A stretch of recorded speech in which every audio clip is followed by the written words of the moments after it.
Harry, obvious jealousy as Palace gives William biggest royal priority, cutting him out of crucial line.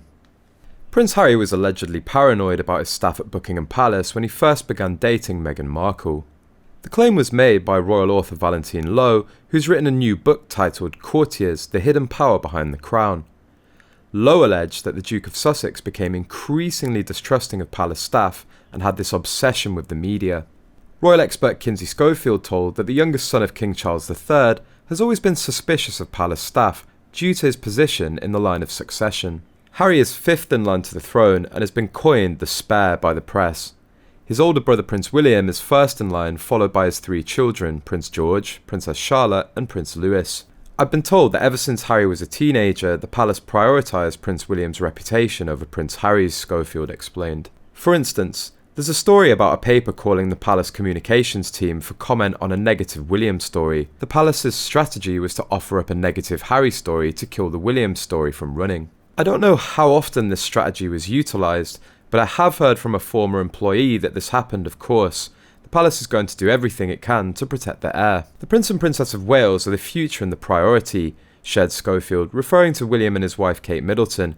While it seems harsh, it's also common sense. I think it's more about Prince Harry growing up with a mum that insisted that her sons be treated equally, and then losing that advocate. Prince Harry was relatively unproblematic in the years leading up to his relationship with Meghan Markle. His bad boy days were behind him, and he'd accepted his role as the handsome and silly third wheel to Prince William and his wife on royal engagements. There were some clashes with staff, but for the most part, Harry's team was very cheerful and enjoyed working with him. The clashes typically involved Prince Harry wanting to pursue the same campaigns that Prince William was passionate about. Prince William was given priority.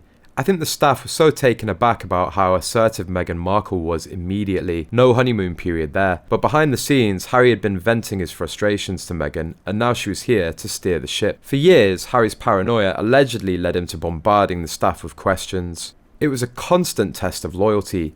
Are you going to protect me? Or have you just become one of them who won't fight for me? It was exhausting.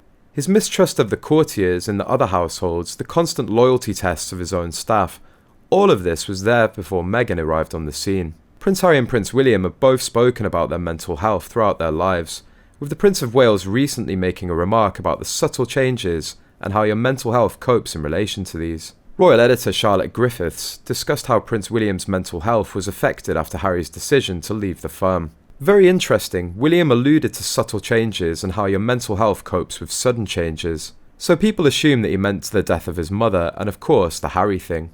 She noted that Harry's exit was really bad for his mental health.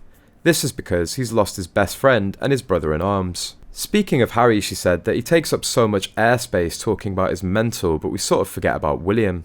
William looks tough and is going to be the king, but he's a human being and he's suffered a lot really in his life. Miss Griffiths said that William's mention was in a subtle way that Harry wouldn't be capable of.